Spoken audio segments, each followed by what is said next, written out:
Ketemu lagi ya sama Lause hari ini di Sekolah Minggu Online. Yuk adik-adik kita siapin hati dan pikiran kita. Kita mau nyanyi lagu Saat Pagi Hari.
Karena Tuhan sudah mengumpulkan kami di rumah supaya kami bisa mendengarkan firman-Mu, beribadah kepadamu hari ini. Tuhan tolong pimpin sekolah minggu online kami hari ini supaya bisa berjalan dengan baik dan kami juga bisa duduk diam tenang mendengarkan firman-Mu. Terima kasih Tuhan, dalam nama Tuhan Yesus kami berdoa. Amin. Nah adik-adik, yuk kita mau bangkit berdiri. Kita tahu bahwa Tuhan sudah memanggil kita. Kita mau nyanyi lagu Dengar Dia Panggil Nama Saya.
Karena Tuhan sudah memanggil kita tadi, kita mau jadi Laskar Kristus. Yuk kita masih tetap bangkit berdiri, kita nyanyi lagu Laskar Kristus.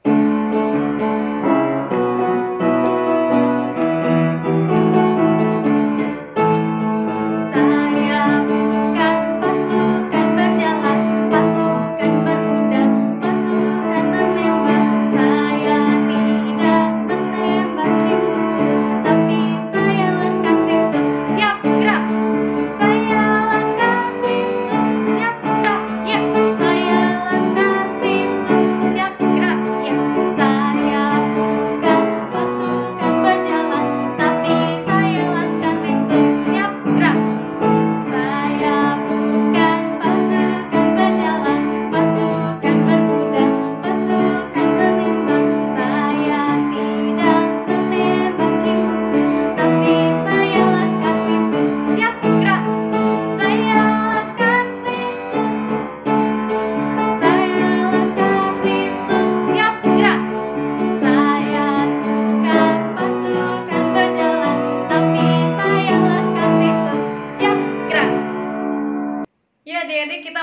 berdiri, kita masih semangat ya. Kita tetap mau jadi Laskar Kristus. Kita mau nyanyi lagu Jangan Lelah.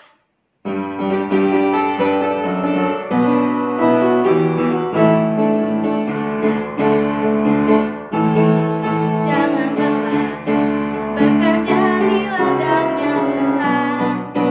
Roh Kudus yang beri kekuatan, yang mengajar dan menopang. Tiada lelah bekerja bersamamu Tuhan, yang selalu mencukupkan atas segalanya. Ratakan tanah bergelombang, timbunlah tanah yang berubah, menjadi siap dibangun di atas dasar iman. Ratakan tanah bergelombang, timbunlah tanah yang berubah, menjadi siap dibangun di atas dasar iman.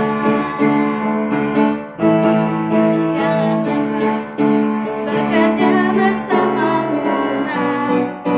Roh Kudus yang beri kekuatan, yang mengajar dan menopang.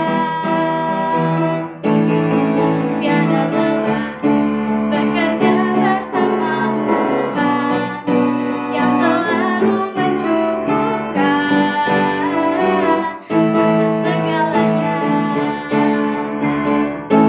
Ratakan tanah bergelombang, timbunlah tanah yang berubah, menjadi siap dibangun di atas dasar iman.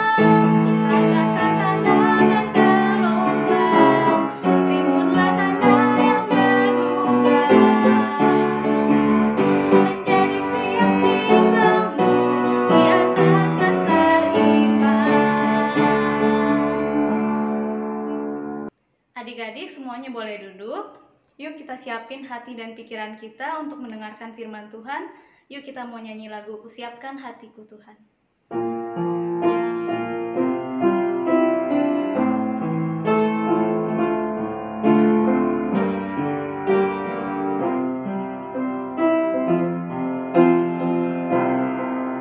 Kusiapkan hatiku Tuhan untuk dengar firman-Mu saat ini. Sujud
Halo adik-adik semua, apa kabar? Semoga kalian tetap sehat dan kalian selalu baik-baik saja dimanapun kalian berada.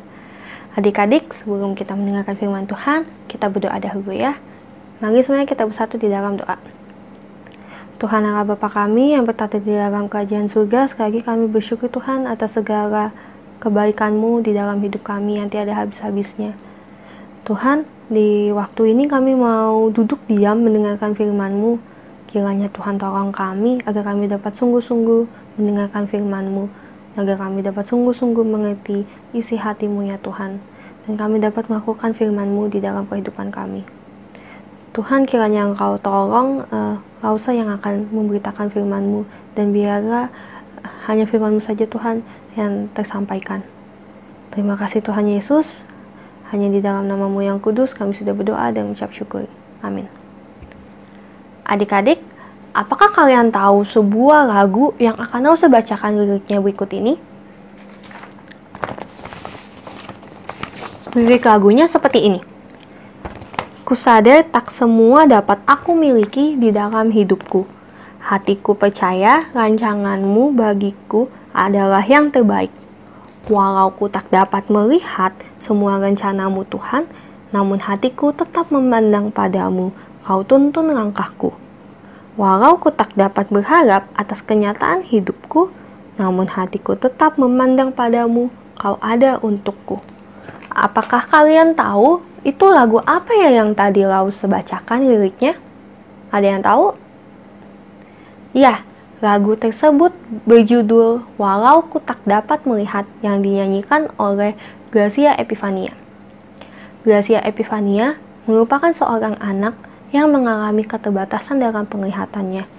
Dia tidak bisa melihat dengan jelas sama seperti yang lain, sehingga dia mengalami kebutaan seumur hidupnya. Tapi Gracia ini tidak menyerah begitu saja. Dia tidak mengeluh. Dia tidak merasa sedih dengan apa yang terjadi dalam hidupnya. Justru dia makin bersyukur kepada Tuhan. Karena dia percaya apapun yang Tuhan rencanakan baginya itu yang terbaik. Dan Tuhan tidak pernah sekalipun meninggalkannya. Melalui talenta yang Tuhan berikan kepadanya, yaitu menyanyi dengan baik, dia memuji Tuhan dengan sangat. Dan dia menyanyikan berbagai lagu pujian yang begitu baik. Salah satunya adalah Walau Ku Tak Dapat Melihat yang tadi Lausa bacakan. Melalui lagu tersebut, Gracia menyatakan imannya bahwa dia percaya Tuhan tidak akan pernah meninggalkannya. Dan dia percaya kalau segala rencana yang Tuhan berikan padanya itu baik adanya. Dan dia sekali lagi percaya bahwa Tuhan tidak akan pernah meninggalkannya, sekalipun dia berada di situasi tersulit pun. Adik-adik, minggu lalu kita belajar tentang seorang raja bernama Raja Yosafat yang berasal dari kerajaan Yehuda. Raja Yosafat ini beserta dengan rakyatnya yaitu kerajaan Yehuda sangat amat takut saat itu karena Bani Amon dan Bani Moab akan melawan mereka. Tapi kembali mereka mengingat bahwa Tuhan tidak akan pernah meninggalkan mereka. Dan mereka memuji Tuhan, mereka berdoa dengan sungguh-sungguh, meminta pertolongan Tuhan. Dan Tuhan menolong mereka dengan mengalahkan Bani Moab dan Bani Amon. Dan Raja Yosafat beserta rakyatnya sungguh bersukacita atas pekerjaan Tuhan, atas kasih setia Tuhan yang selalu ada bagi mereka, yang selama-lamanya ada bagi mereka. Itu tentang Raja Yosafat. Nah, hari ini kita akan belajar tentang seorang raja dari kerajaan Israel yang bernama Raja Yoram. Raja Yoram ini berbeda dengan Raja Yosafat. Dia tidak takut akan Tuhan. Dia hidup tidak sesuai dengan firman Tuhan. Dia mengandalkan dirinya. Dia tidak mengasihi Tuhan dengan sungguh-sungguh. Dan sayangnya, rakyatnya, yaitu rakyat kerajaan Israel, juga mengikuti apa yang Raja Yoram lakukan, yaitu tidak mau hidup seturut dengan kehendak Tuhan dan tidak betul-betul mengasihi Tuhan. Apa yang dilakukan oleh mereka di mata Tuhan itu sangat jahat. Suatu hari, ada seorang raja dari kerajaan Aram yang bernama Raja Ben-Hadad. Raja Ben-Hadad mempunyai rencana untuk mengalahkan kerajaan Israel. Dan salah satu rencananya adalah dengan mengepung kota Samaria. Ya adik-adik, kota Samaria yang saat itu sangat hebat, sangat besar, direncanakan untuk dikepung oleh pasukan kerajaan Aram. Dan saat dikepung, nanti pasti kerajaan Israel akan menyerah. Kenapa? Karena kerajaan Israel akan mengalami kesulitan. Karena rakyat Samaria akan mengalami kelaparan yang sangat amat hebat. Karena tidak ada bahan makanan lagi yang bisa masuk ke kota tersebut. Dan apa yang direncanakan oleh Raja Ben-Hadad itu benar. Setelah pasukan Aram tiba dan segera mengepung kota Samaria langsung mengalami bencana kelaparan yang sangat hebat. Tidak ada bahan makanan lagi yang tersisa, adik-adik.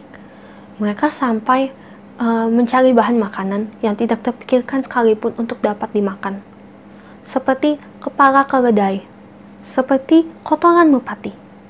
Bayangkan adik-adik, hal barang seperti itu menjadi bahan makanan saking tidak ada makanan lagi. Dan harganya pun menjadi amat sangat mahal.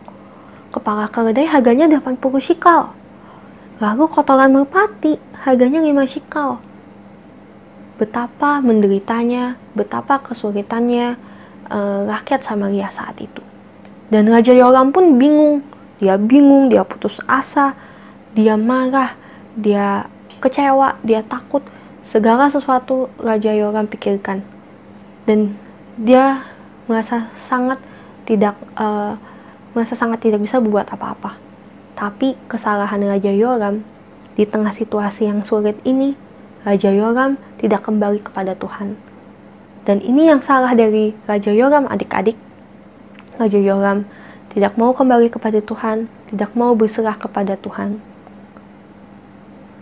Saat Raja Yoram sedang melihat situasi kota Samaria dari tembok benteng, dia melihat ada seorang ibu-ibu yang menghampirinya.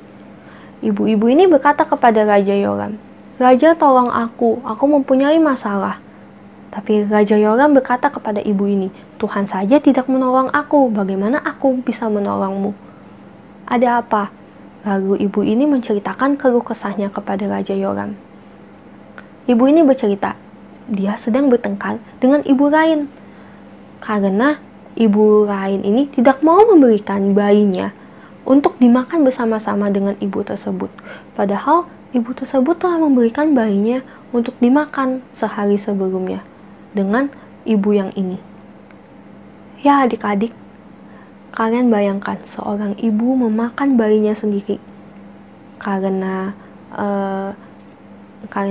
ibu tersebut tidak ada bahan makanan lagi, sampai harus memakan bayinya sendiri. Ketika Raja Yoram mendengar hal tersebut, dia merasa sangat berduka cita dan dia merasa sangat sedih. Kenapa hal ini harus terjadi? Dan dia marah. Setelah dia merasa berduka cita, dia merasa sangat sedih, dia marah kepada satu orang, yaitu Nabi Elisa. Nabi yang katanya Nabi Tuhan itu, Nabi yang melakukan berbagai perbuatan ajaib. Dan seharusnya dia bisa melakukan perbuatan yang ajaib tersebut untuk menolong Samaria, bukan dari bencana kelaparan. Tapi dia tidak melakukan apa-apa. Raja Yoram merasa sangat marah kepada Nabi Elisa. Tetapi adik-adik, Nabi Elisa tidak bisa melakukan mujizat jika tidak sesuai dengan kehendak Tuhan. Jika Tuhan tidak berkehendak untuk melakukan mujizat melalui Nabi Elisa, hal itu tidak akan terjadi. Dan sementara itu, Nabi Elisa juga sedang mengalami kelaparan karena tidak ada bahan makanan. Tapi Nabi Elisa percaya Tuhan tidak akan meninggalkannya. Dia percaya Tuhan akan menolongnya pada waktu yang tepat. Ketika Nabi Elisa mendengar kabar bahwa Raja Yoram dan utusannya akan datang untuk membunuhnya, Nabi Elisa berkata kepada para tua-tua di dalam rumahnya untuk menghadang jika ada utusan Nabi Yoram yang datang. jangan sampai utusan tersebut datang dan mendekati Nabi Elisa lalu membunuhnya. Sehingga para tua-tua tersebut harus menghadang utusan Raja Yoram. Karena Nabi Elisa tahu Raja Yoram akan datang menghampirinya. Dan benar teman adik-adik, Raja Yoram datang. Kemudian Raja Yoram berkata kepada Nabi Elisa, dia bilang, malapetaka ini datangnya dari Tuhan. Bagaimana aku bisa tetap percaya kepada Tuhan? Nabi Yoram mengeluhkan hal tersebut. Dia sangat sedih, dia sangat bingung. Nabi Elisa ketika mendengar hal tersebut, dia juga mendengar Tuhan berbicara kepadanya. Tuhan berfirman kepada Nabi Elisa, besok hari pada waktu yang sama akan terjadi suatu hal yang sangat ajaib. Bahan makanan yang tadinya tidak ada menjadi ada dan berlimpah ruah, sangat amat banyak. Dan harganya pun menjadi sangat murah. Sesuatu yang tak terbayangkan sebelumnya akan terjadi. Dan itu karena Tuhan yang begitu berkuasa untuk mengubah sesuatu yang tidak mungkin menjadi mungkin. Bahan makanan yang tadinya tidak ada menjadi ada dan harganya menjadi sangat murah. Pokoknya itu yang difirmankan oleh Tuhan. Dan ketika Nabi Elisa mendengar hal tersebut, Nabi Elisa menyampaikan hal tersebut kepada Yoram dan kepada utusannya. Utusan Nabi Yoram yang mendengar hal tersebut, dia menertawai Elisa dan dia mengejek Elisa. Dia berkata, bagaimana hal itu mungkin terjadi? Tuhan saja tidak membuat hujan yang begitu besar. Bagaimana hal itu mungkin akan terjadi? Nah, adik-adik, utusan Nabi Yoram ini juga salah. Karena dia meragukan Tuhan yang begitu berkuasa, yang menciptakan segala sesuatunya. Dan utusan ini meragukan kuasa Tuhan. Lalu Nabi Elisa bernubuat, maka utusan ini akan melihat apa yang difirmankan Tuhan tadi, tapi dia tidak bisa menikmatinya.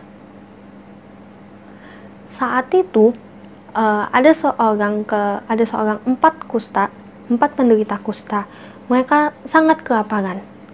Kalau adik-adik ingat, orang kusta ini tidak diterima di Israel karena mereka dianggap jijik, mereka dianggap penuh dengan dosa.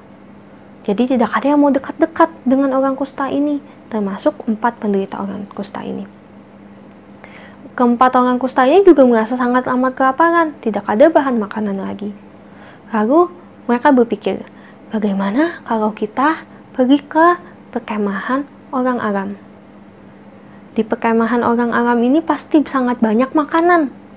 Dan kita coba saja untuk mengemis kepada orang Aram tersebut, kepada pasukan Aram.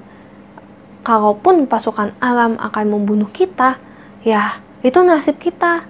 Sama saja kalau misalkan kita kembali ke kerajaan Israel, ke kota Samaria, pasti juga kita diusir, kita tidak mendapatkan makanan, dan kita juga mati. Jadi ujung-ujungnya sama saja. Bagaimana? Ya, ayo. Itu pikir keempat orang kusta ini.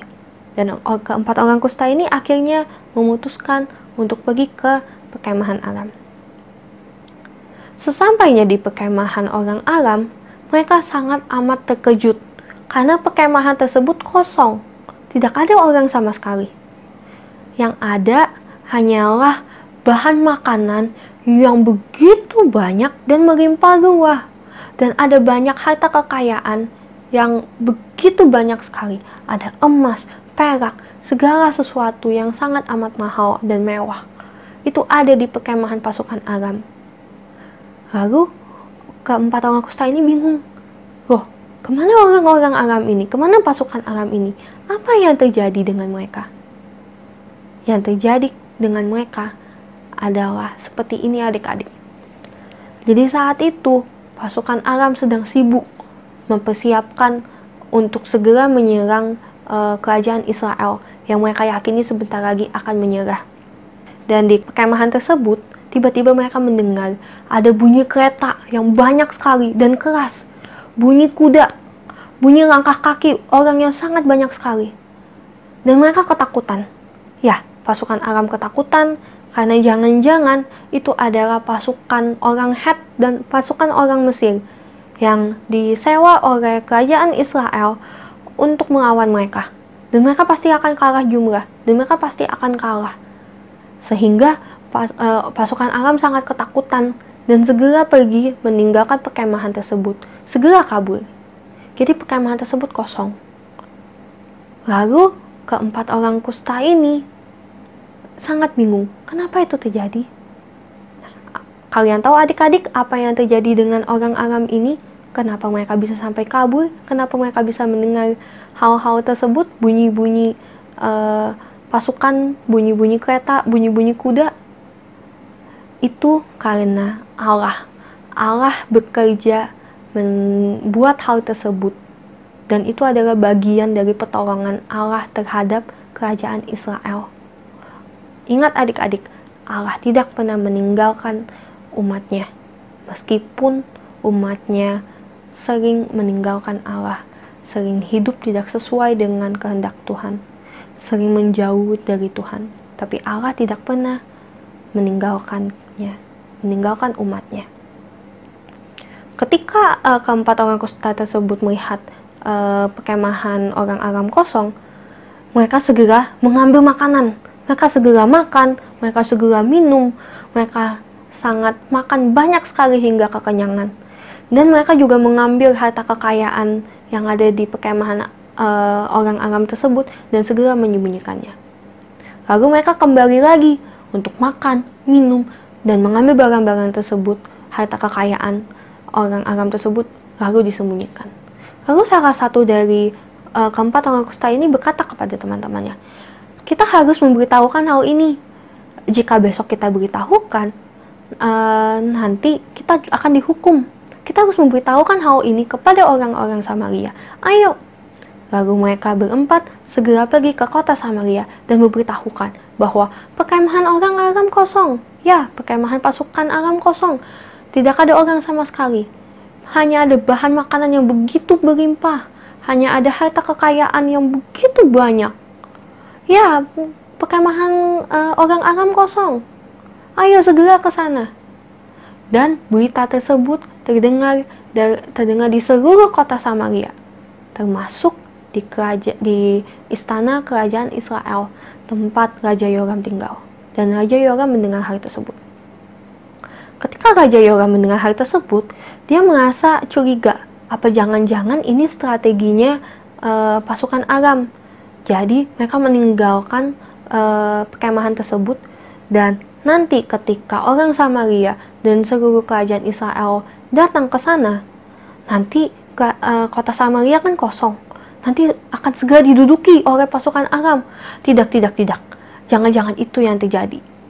Lalu Raja Yoram mengutus beberapa pasukannya untuk pergi ke Sungai Yordan, ke tepi Sungai Yordan, ke tempat perkemahan orang Aram tersebut, dengan menggunakan beberapa kuda.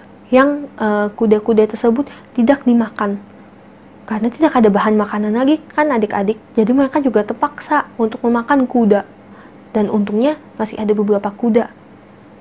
Lalu pasukan yang diutus oleh Raja Yoram tersebut segera pergi menuju ke perkemahan pasukan Aram, dan di sana apa yang dilihat oleh keempat orang kusta tadi juga dilihat oleh pasukan Israel yang diutus oleh Raja Yoram. Dan mereka segera memberitahu bahwa benar yang terjadi adalah seperti itu. Perkemahan pasukan kerajaan Aram, tidak ada pasukan kerajaan Aramnya. Hanya ada makanan yang begitu berlimpah dan banyak sekali harta kekayaan yang ada.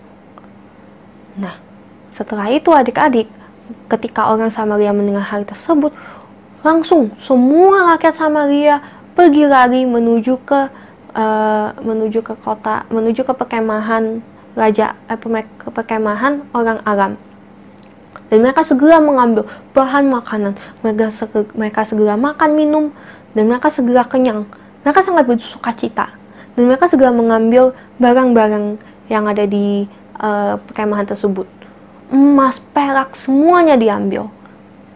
Dan apa yang diambil oleh rakyat Israel, yaitu bahan makanannya begitu berlimpah, segera diambil dan dijual di Samaria dengan harga yang sangat amat murah. Nubuat Nabi Elisa benar-benar terjadi. Bagaimana nasib pengawal Raja Yoram, yang pegawai Raja Yoram yang menertawai apa yang Nabi Elisa nubuatkan? Sayangnya nasibnya sangat ironis adik-adik, sangat buruk.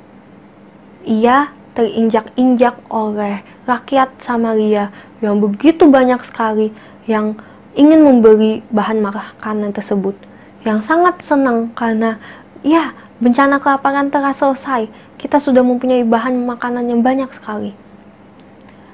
Pegawai tersebut mati terinjak-injak oleh rakyat Samaria, dan betul apa yang Nabi Elisa nubuatkan benar-benar terjadi. Adik-adik, hari ini kita belajar banyak hal dari Raja Yoram, dari pegawainya, dan dari apa yang terjadi pada kerajaan Israel. Ingat adik-adik, Tuhan begitu berkuasa. Ia bisa membuat sesuatu yang tadinya tidak mungkin, dari bencana kelaparan yang sangat amat sulit, yang sangat amat membuat penderitaan bagi rakyat Samaria. Tuhan membuat rakyat Samaria menjadi mendapatkan banyak makanan dengan cara yang tidak terpikirkan sekalipun. Tuhan begitu baik adik-adik, Tuhan begitu berkuasa, dan Dia mengasihi setiap orang. Tuhan yang begitu berkuasa, dan Ia yang rela mati di atas kayu salib untuk menebus dosa kita, untuk mengampuni kita, untuk mengalahkan maut. Dia yang mampu untuk melakukan segala sesuatu itu. Maka kita tidak boleh meragukan kekuasaannya, meragukan kasih-Nya sama sekali adik-adik. Kita harus tetap percaya. Jangan seperti Raja Yoram yang tidak mengandalkan Tuhan, yang tidak percaya Tuhan sama sekali, yang terus-menerus mengeluh, yang meragukan kasih Tuhan, meragukan kekuatan Tuhan, kuasa Tuhan. Jangan seperti itu adik-adik. Tetaplah percaya kepada Tuhan, tetaplah beriman kepada Tuhan, dan tetaplah berserah kepada Tuhan. Karena ingat adik-adik, sekalipun kita berada di situasi tersulit sekalipun, Tuhan tidak pernah meninggalkan kita. Tuhan terus bersama kita untuk melalui ini semua, melalui hal tersulit sekalipun, dan Dia akan menolong kita. Ingatlah adik-adik, jika kita merasa kesulitan, kembali kepada Tuhan. Terus ingat, terus percaya, terus beriman, dan berserah kepada Tuhan yang akan menolong kita, yang terus menyertai kita. Adik-adik, hari ini Rosa mau mengajak kita semua untuk melakukan suatu hal. Kalian tahu reminder kan? Reminder adalah pengingat. Jadi kalian buat tulisan, atau kalian kalau mau gambar juga boleh, tulisan yang bagus, atau kalian mau membuat gambar, atau kalau misalkan adik-adik ada yang jago mengedit foto di aplikasi gadget adik-adik masing-masing, itu juga boleh. Nah, tulisan atau gambar atau editan foto yang akan kalian buat itu berisi tentang ayat hafalan hari ini, atau ayat Alkitab yang menguatkan adik-adik, yang mengingatkan adik-adik bahwa Tuhan tidak pernah meninggalkan kita, dan Tuhan yang memampukan kita, dan Tuhan yang menolong kita dalam melalui segala sesuatu, termasuk hal yang sulit sekalipun. Dan adik-adik bisa memasang gambar tersebut atau tulisan tersebut. Jika adik-adik menggambar atau menulisnya menggunakan tangan, kalian bisa meletakkan reminder tersebut di meja belajar adik-adik atau di kamar adik-adik, sehingga jika adik-adik melihat tulisan atau gambar tersebut, kalian bisa mengingat kalau oh iya, memang Tuhan tidak pernah meninggalkan kita, dan kita harus tetap percaya dan berserah kepada Tuhan.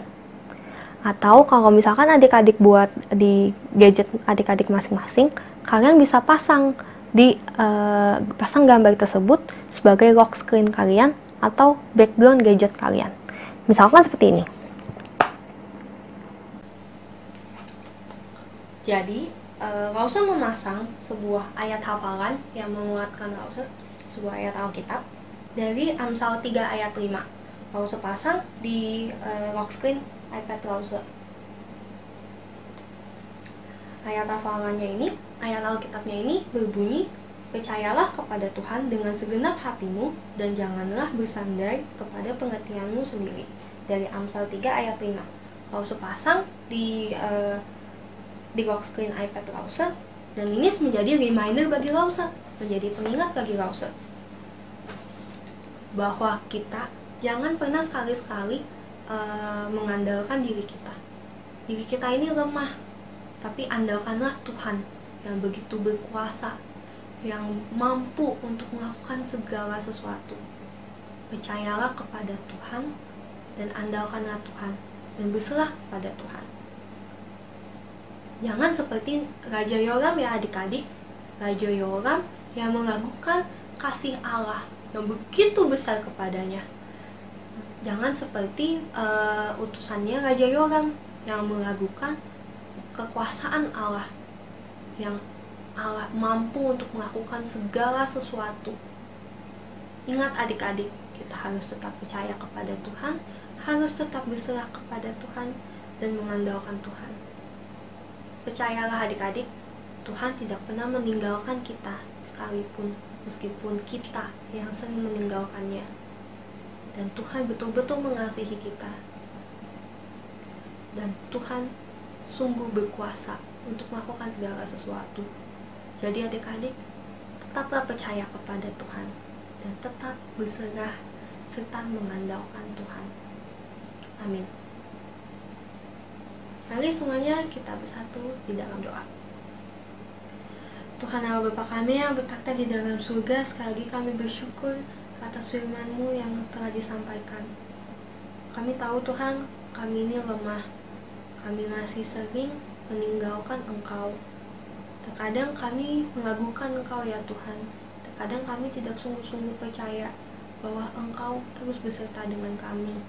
Bahwa Engkau sungguh berkuasa ya Tuhan untuk melakukan segala sesuatu. Tapi kami, ketika kami berada di kondisi tersulit sekalipun, kami bukannya mengandalkan Engkau, tapi kami mengandalkan diri kami. Ampuni kami ya Tuhan, ajar kami untuk tetap berserah kepadamu, ajar kami agar kami dapat terus percaya kepadamu, percaya bahwa Engkau akan menolong kami dan Engkau terus menyertai kami, Engkau terus bersama kami di situasi tersulit sekalipun. Terima kasih Tuhan, hanya di dalam nama-Mu yang kudus kami sudah berdoa dan mengucap syukur. Amin. Adik-adik, waktunya kita mempersiapkan persembahan kita untuk Tuhan sebagai rasa terima kasih kepada Tuhan. Yuk adik-adik, kita mau menyanyikan lagu Kasihnya Seperti Sungai. Kasihnya seperti sungai,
kasih karena Tuhan sudah memberkati kami dari awal kami sekolah minggu sampai sekarang ini. Tuhan, ini ada sebagian dari apa yang kami punya melalui orang tua kami untuk-Mu Tuhan. Kiranya persembahan ini bisa berguna untuk memuliakan nama-Mu saja. Terima kasih Tuhan, dalam nama Tuhan Yesus kami berdoa. Amin. Yuk adik-adik, sekarang kita mau menutup ibadah sekolah minggu kita hari ini. Kita berjanji sama Tuhan kalau kita tuh tidak akan mau mundur lagi. Yuk kita nyanyi lagu, Bila Aku Ingat Cinta Tuhanku.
Adik-adik, mari kita berdoa.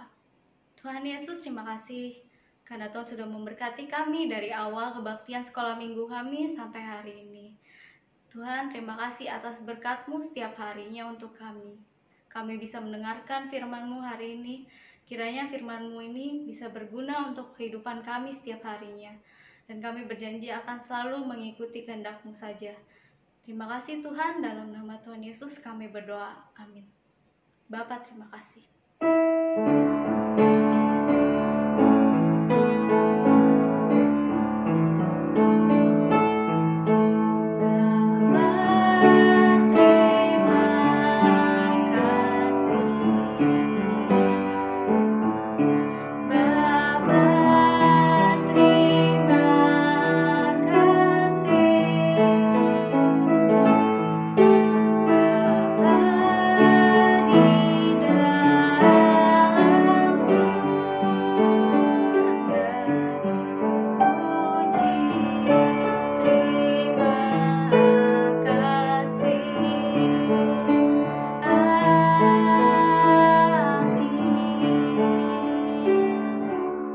Sampai jumpa adik-adik.